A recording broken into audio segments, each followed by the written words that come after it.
trouvez Matthieu chapitre 5 dans votre Bible. Je vais relire les versets 1 à 11, mais c'est le verset 5 qui nous concerne ce matin. Voyant la foule, Jésus monta sur la montagne et s'assit. Et ses disciples s'approchèrent de lui, puis ils ouvrit la bouche et se mit à les enseigner. Donc c'est pour les disciples. Heureux les pauvres en esprit, car le royaume des cieux est à eux. Heureux ceux qui pleurent, car ils seront consolés. Heureux ceux qui sont doux, car ils hériteront la terre. Heureux ceux qui ont faim et soif de la justice, car ils seront rassasiés. Heureux les miséricordieux, car ils obtiendront miséricorde. Et bien sûr, chaque fois, ces promesses de miséricorde, de consolation, c'est la fin du monde, c'est la venue finale du royaume de Dieu. Heureux ceux qui ont le cœur pur, car ils verront Dieu. Bien sûr, ça c'est pas maintenant, vous le voyez. Heureux ceux qui procurent la paix, car ils seront appelés fils de Dieu. Heureux ceux qui sont persécutés à cause de la justice, car le royaume des cieux est à eux. Et on va arrêter là la lecture.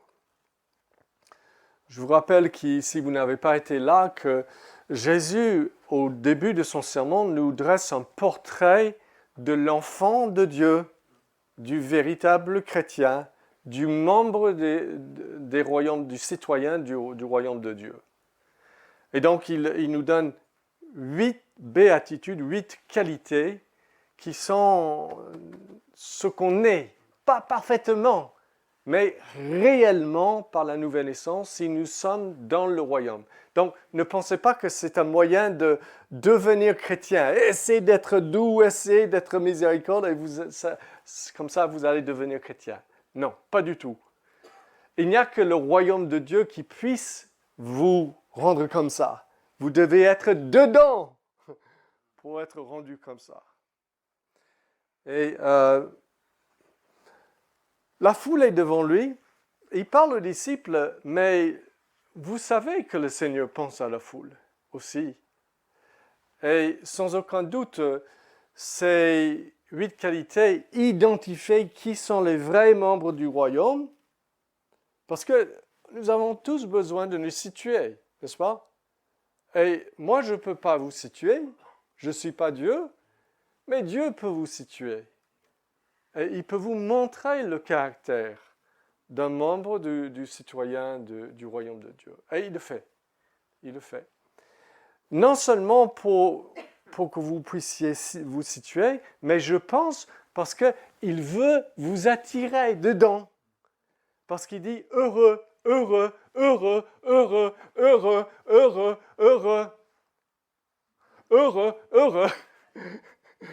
N'est-ce pas? Sans les miséricordieux, pauvres en esprit, ceux qui se lamentent, parce que c'est une sorte de caractère qu'à première vue, on dirait que je ne veux pas être comme ça. Je ne veux pas être un chrétien, moi, si c'est comme ça. Jésus dit, non, non, je vous aime, écoutez-moi, ne croyez pas le mensonge de Satan. Vous allez être heureux, heureux, heureux si vous devenez comme ça. Donc, Jésus parle en bon évangéliste plein d'amour. C'est formidable, n'est-ce pas? Et donc, le royaume est venu en lui. Christ est venu. C'est lui qui peut nous mettre sous son emprise à lui et nous changer. C'est pas nous qui puissions faire cela.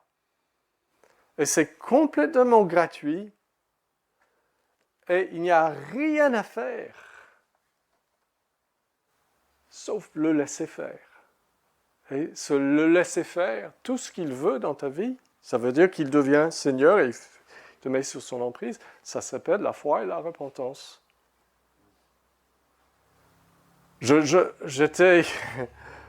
Je travaillais sur le marché pendant un temps avec un stand biblique et j'ai appris à connaître les forains. J'ai dit un jour à un des forains, moi, mon problème, c'est différent que vous, parce que je n'arrive pas à... mon prix est tellement bas, c'est gratuit. Et les gens prendraient ce que j'ai à offrir, le royaume de Dieu, la vie éternelle, si ça leur coûtait quelque chose. Ils veulent faire une œuvre, ils veulent que ça dépend de quelque chose en eux. Et je n'arrive pas à les convaincre. Vous pouvez venir tel que vous êtes aujourd'hui et entrer dans le royaume de Dieu parce que Christ vient vers vous aujourd'hui tel que vous êtes, pas tel que vous allez être. Ce ne serait pas une bonne nouvelle. Ça doit être tel que vous êtes. Mais en tout cas, il nous annonce le bonheur des citoyens du royaume de Dieu. Et maintenant, nous arrivons à ce verset 5. « Heureux ceux qui sont doux, car ils hériteront la terre. » Alors, le mot « doux » ici est un mot difficile. On ne peut pas vraiment le traduire, ce mot « praos » en grec, simplement comme doux. Parce qu'en français, quand quelqu'un est doux, ça nous dit autre chose. C'est une partie de la réalité, mais je vais essayer de vous montrer. Il y a un mot grec pour doux. Ce n'est pas ce mot. On retrouve ce mot doux dans Galates 5, c'est la douceur du fruit de l'esprit. Mais ici, dans les autres anciennes versions de la Bible française, on disait « bienheureux les débonnaires ». Mais débonnaire, la plupart de vous ne savent pas du tout ce que ça veut dire, vous ne l'avez jamais entendu utiliser, et même le sens a été changé aujourd'hui, et ce n'est pas complètement positif. Donc, on va essayer de comprendre. Qui sont les doux? Pourquoi sont-ils heureux? Et si je suis un chrétien, comment est-ce que je peux cultiver cette douceur biblique dans ma vie? Et pourquoi est-ce que c'est tellement important? Ok. Donc, quand nous lisons « Heureux les doux, car ils hériteront la terre », ça nous pose plein de questions. D'abord, oui, qui sont les doux, mais pourquoi est-ce qu'ils vont hériter la terre? Parce que vous avez bien compris que pour chaque béatitude, la promesse va avec la qualité. Heureux ceux qui pleurent, car ils seront, bien sûr, consolés. N'est-ce pas? Mais comment est-ce que ça peut aller ensemble d'être doux et un jour d'hériter la terre? Et vous allez voir pourquoi, et ça va nous aider à comprendre cette douceur, de quoi il s'agit. Donc, nous allons relire un peu dans le psaume 37 maintenant, parce que Jésus cite le psaume 37, et je veux que vous voyez bien le contexte. Et le contexte est notre contexte. Donc, dans ce monde aujourd'hui, nous vivons dans un monde où souvent nos droits sont violés, n'est-ce pas? Nos droits sont violés. Il y a de l'injustice, c'est le contexte du psaume. Ne t'irrite pas contre ceux qui font le mal, ceux qui te font le mal. Naturellement, on a envie de s'irriter, n'est-ce pas? Ce patron qui viole le contrat au travail, n'est-ce pas? Dans le monde des entreprises, ceux qui piétinent sur les autres pour avancer, ainsi de suite. Donc, parfois, il nous manque deux choses. Il nous manque de nos droits et aussi le pouvoir de les retrouver. On n'est pas en train de recevoir un traitement juste et on n'a aucun moyen de changer cette affaire. Je sais que vous vivez ça, parfois dans la famille, parfois à l'entreprise, parfois dans la société en général, n'est-ce pas? Mais c'est constant. Et la douceur est la réponse à cela. Donc nous lisons, « Ne t'irrite pas contre ceux qui font le mal, n'envie pas ceux qui commettent l'iniquité, ils seront fanés aussi vite que l'herbe et se flétrissent comme le gazon vert. » confie-toi en l'Éternel, pratique le bien, ainsi de suite. Verset 5, remets ton sort à l'Éternel, confie-toi en lui, et c'est lui qui agira. Il fera paraître ta justice comme la lumière et ton droit comme le soleil à son midi. Maintenant, si nous projetons il agira, il montrera que c'est toi qui avais raison, ta justice viendra à la lumière, ça, c'est parfois ici-bas, mais pas souvent. Mais quand le royaume final vient, Jésus remettra tout à plat. Et c'est ça que le psaume est en train de nous dire. Laisse la colère, verset 8. Abandonne la fureur, ne t'irrite pas, ce serait mal faire, car ceux qui font le mal seront retranchés. Et ceux qui espèrent en l'Éternel posséderont le pays ou le monde, hériteront le monde un jour. Encore un peu de temps, plus de méchants, tu examines le lieu où il était, plus personne. Les humbles ou les doux, c'est le verset que Jésus cite, les humbles posséderont le pays, mais Jésus dit, les doux hériteront du monde. Qu'est-ce que le Seigneur nous montre là? Il nous montre que quand vous venez dans le royaume de Dieu, ça change tout. Parce que vous avez maintenant une espérance, un destin qui se profile, où, quoi que vous perdiez ici-bas, vous serez gagnant. Complètement, parfaitement, et pour toujours, vous allez être gagnant. Et quelqu'un qui sait cela, s'il peut perdre certains droits ici-bas, il y a une richesse à venir, un trésor, une cité céleste, une consolation, un amour, un redressement. Les méchants seront jugés et vous serez mis au large. C'est ça votre destin, cher enfant de Dieu. Et c'est cette espérance incroyable qui vous permet de dire, quand tout ne va pas bien, quand tout est à l'envers, tout est bien. Tout est bien.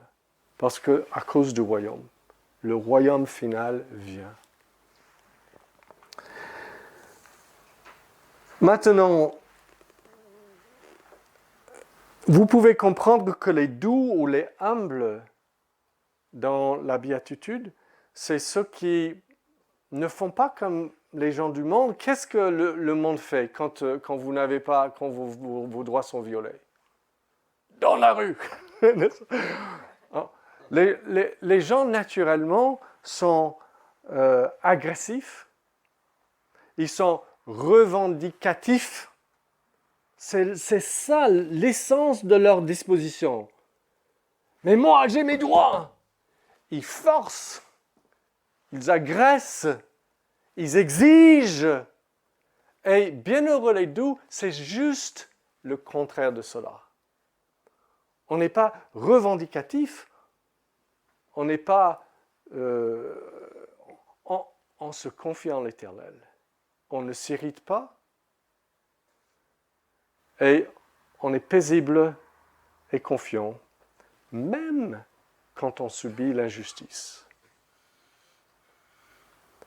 Parce que quand même, l'Éternel Dieu est de notre côté. Et tout l'avenir est de ton côté.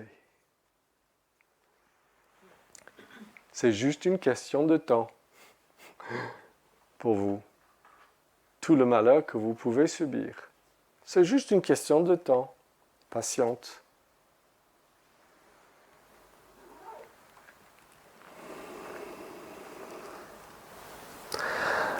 Donc, cette douceur, ce n'est pas le fait d'être mou. Les doux ne sont pas les mous.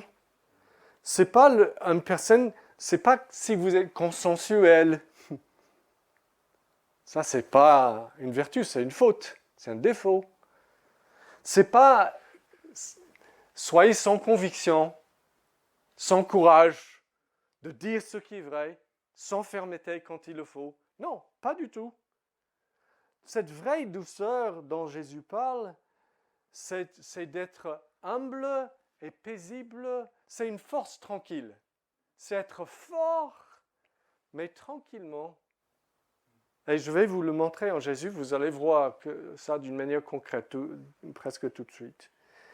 Mais ce n'est pas céder toujours sans appel. D'accord ? Mettons de côté ces caricatures. Je vous donne un exemple.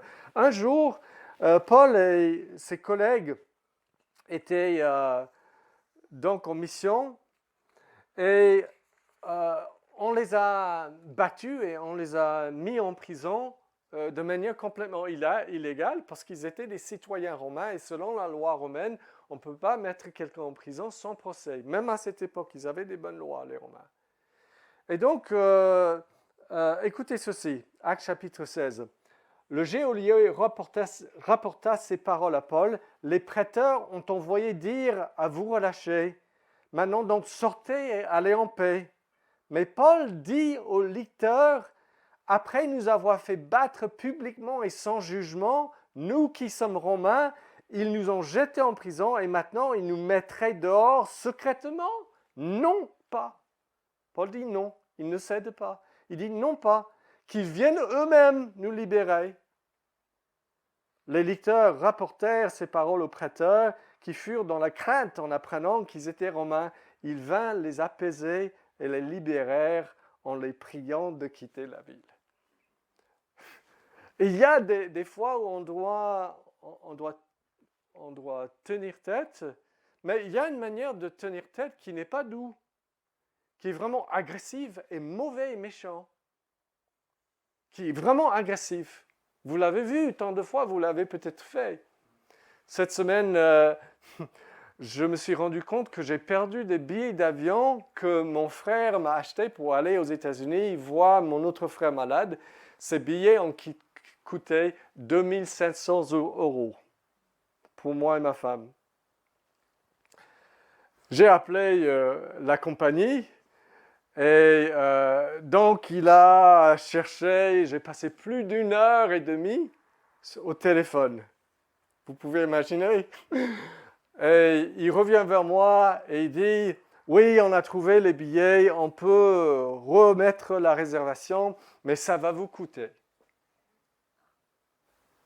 Or, j'avais refait la réservation moi-même dans l'écran, le site de la compagnie, juste pour voir comment ça me coûterait si je le rachetais aujourd'hui. Il me donne le prix, et j'ai dit, écoutez, je pourrais l'acheter tout de suite sur votre site pour bien moins que cela. Et d'ailleurs, mon frère a payé beaucoup plus que le montant que vous me donnez. Pourquoi est-ce que je dois encore payer plus? Il a déjà payé plus que cela la première fois. Donc, il a essayé de me dire, je suis désolé, je ne peux rien, c'est comme ça, c'est proche à la date du voyage et c'est comme cela. Et est-ce que j'étais doux dans le sens de dire, ok, dis-moi combien je dois payer? Je dis, non monsieur, je vais pas payer un surplus pour ces raisons. Je lui réexplique encore et je lui demande de revoir avec ses supérieurs. Il est revenu. Il a dit, monsieur, je vais vous rendre dans le bonheur aujourd'hui, parce que vous n'avez rien à payer. Oui, maintenant, très bien.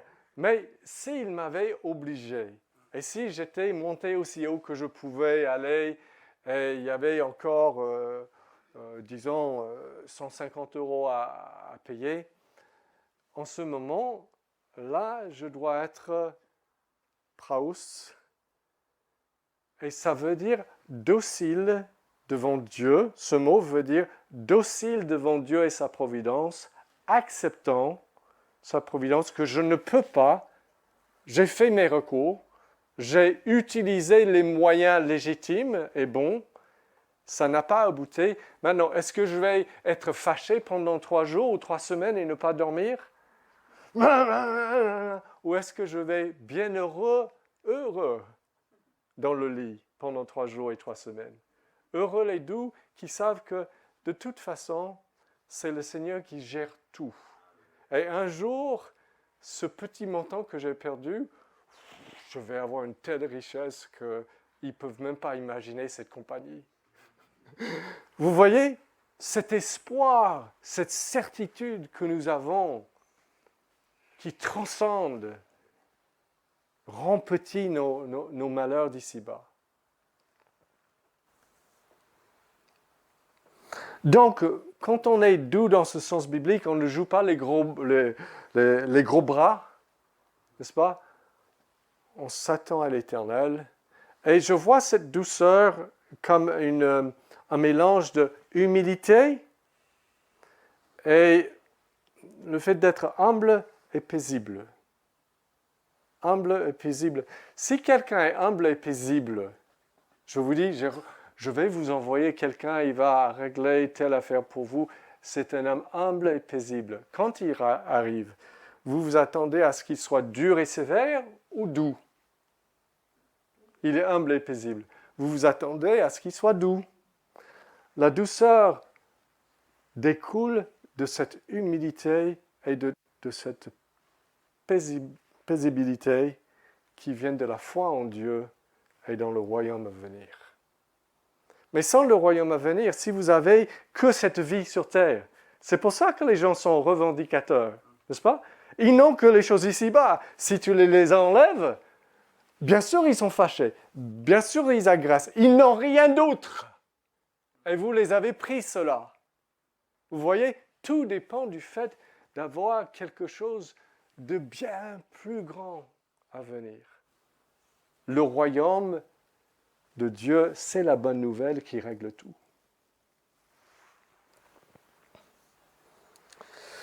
David, le roi David a été...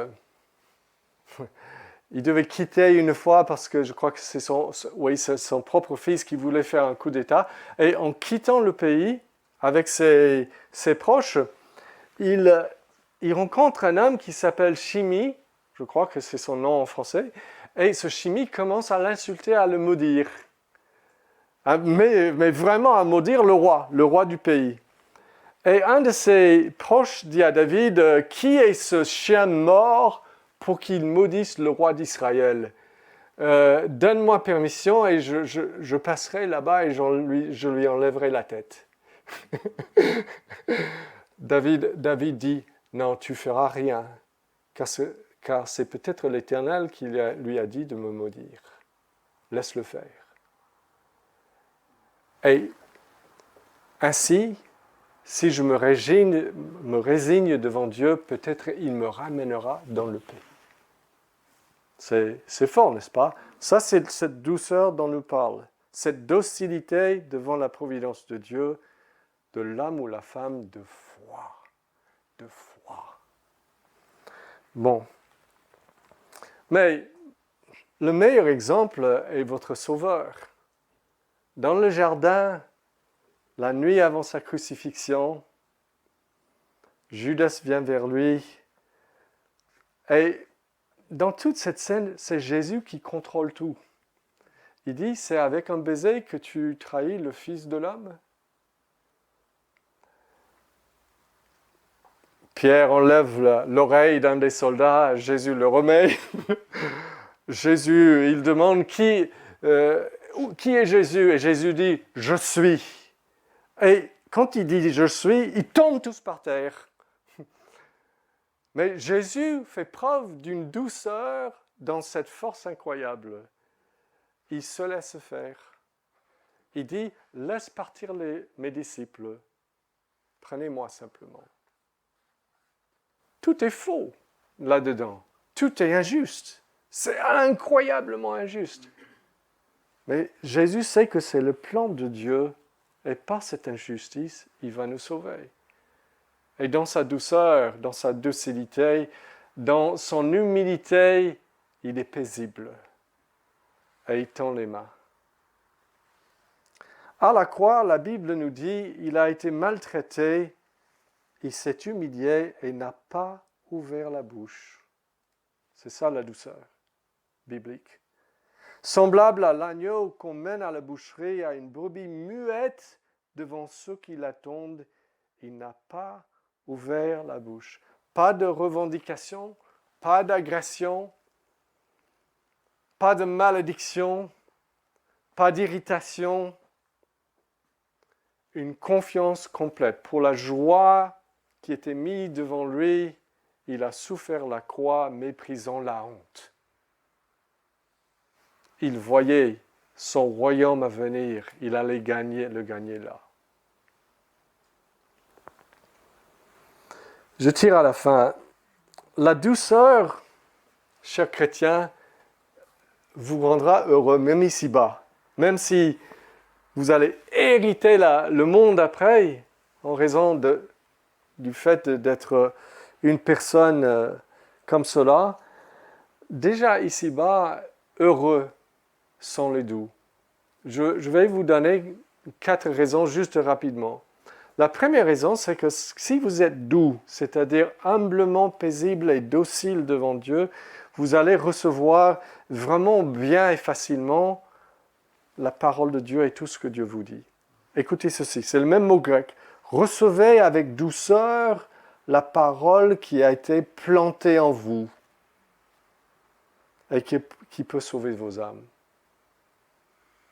Et si vous ne recevez pas la parole de Dieu, mais complètement, mais vraiment, vraiment sincèrement, c'est qu'il y a une dureté plutôt qu'une douceur. Vous revendiquez quelque chose d'autre.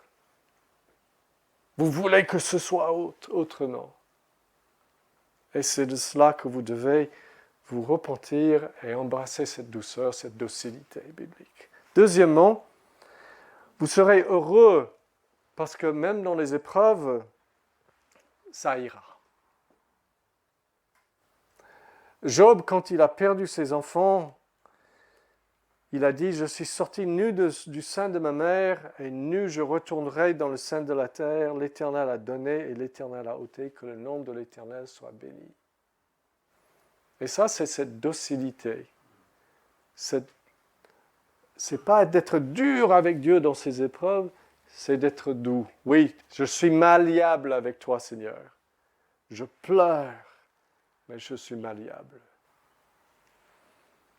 Ensuite, si le Seigneur vous châtie ou vous discipline, comme il nous fait, et il le fait pour nous tous, pour nos péchés, alors vous allez accepter ça sans révolter. Vous ne serez pas dur. Non, il ne peut pas me faire ça. Dieu ne peut pas me faire ça. Oui, il peut me faire ça. Il doit me faire ça. Il faut qu'il le fasse. Dans le psaume 119, nous lisons « Il m'est bon d'être humilié afin que j'apprenne tes statuts. » Ça, c'est la douceur, n'est-ce pas? Oh, c'est... Une telle personne ne peut jamais être malheureux. Même dans les épreuves, il est confiant. Même dans le châtiment, il dit que c'est bon. Et devant tout ce que la parole dit, il reçoit avec douceur la parole implantée. Et quatrièmement et dernièrement, même devant les injustices des hommes. Quand ce patron vous prive de certains de vos droits, ou un membre de la famille, ou un voisin est terrible avec vous et il fait des choses qu'on ne devrait pas faire, et vous faites ce que vous pouvez pour remédier et il n'y a pas d'issue,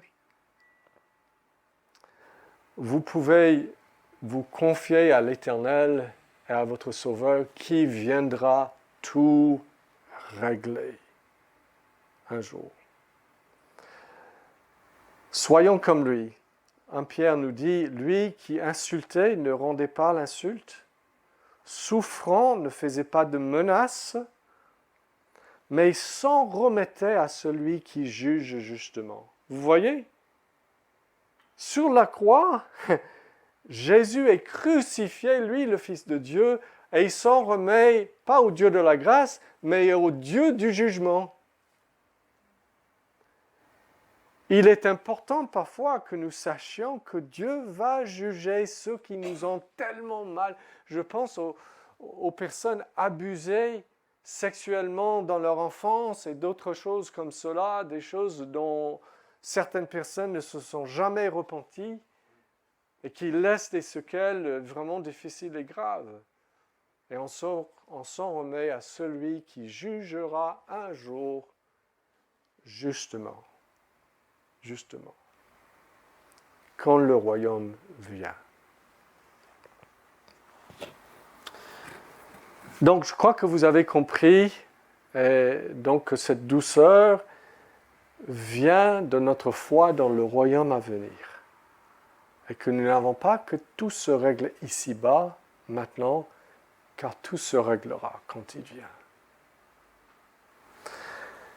Si vous n'êtes pas chrétien ou n'êtes pas sûr de l'être aujourd'hui, sachez que vous aussi, comme nous, vous avez besoin de douceur.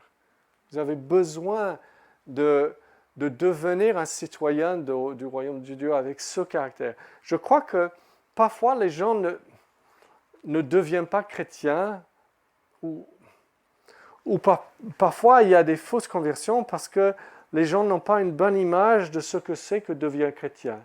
Ils font un pas dans quelque chose, mais ce quelque chose, dans leur tête, leur image d'un chrétien n'est pas du tout la bonne. Et là, vous avez la bonne image. Là, vous avez la bonne image. Et quand vous acceptez Christ, vous acceptez de devenir comme ça. Et là, c'est une vraie conversion. Voilà. Si vous êtes chrétien, comment est-ce que vous pouvez grandir dans cette douceur? Plutôt d'être revendicateur, agressif, dur. Parce que je pense que si vous êtes comme moi, en face de tout cela, vous vous dites, j'ai du chemin à faire. Je le veux de tout mon cœur. Ça, c'est la prochaine béatitude. Bienheureux ceux qui ont faim et soif de la justice. Mais vous avez le début, vous avez la germe en vous. C'est là, cher enfant de Dieu, c'est là. Mais il faut croître, n'est-ce pas? Et chaque fois que je deviens dur, impatient, sévère, je ne suis pas docile devant les choses, c'est que je suis en train de revendiquer quelque chose comme si j'en ai vraiment besoin. Et je n'ai pas. Je n'ai pas besoin que ça se passe comme je veux. Ce dont j'ai besoin, c'est le royaume éternel à venir. C'est ça mon besoin. Et nous devons lâcher. Nous pouvons désirer bien des choses sur la terre, bien sûr. Mais nous devons lâcher et dire que le Seigneur nous aime, il va nous donner tout ce qu'il faut, mais simplement pas encore. Pas encore. C'est à venir. Donc, je dirais cultiver cette foi-là, cette confiance, cette certitude qu'il va tout régler et tout donner. Deuxièmement, regardez le Seigneur Jésus. Quand vous êtes tenté d'être dur et sévère, regardez là dans le jardin, quand on l'arrête. Regardez là sur la croix. Regardez-le. Et ça vous donnerait envie, n'est-ce pas, d'être comme lui. Et puis, obéissez aux instructions du psaume 37. Confiez-vous à l'Éternel, faites de l'Éternel vos délices, et il vous donnera faites silence, ne vous irritez pas. Et je vous dis, parfois dans ma vie, j'ai passé des moments en tant que pasteur où on m'a calomnié bien sûr, c'est le lot de tous les pasteurs, mais où j'ai dû subir des semaines et des mois où on pensait toutes sortes de choses pas vraies de moi, et j'ai pratiquement campé dans le psaume 37. J'ai mis une tente dans le psaume 37, j'ai mis mon matelas et je suis resté là. Je l'ai lu et relu. Je dis, Seigneur, je l'ai prié, je dis, Seigneur, mets ça en moi, imprime ça dans mon cœur. Et par ces expériences, le Seigneur nous fait avancer petit à petit dans cette douceur qui font de nous des heureux. Nous allons chanter et nous remettre au Seigneur.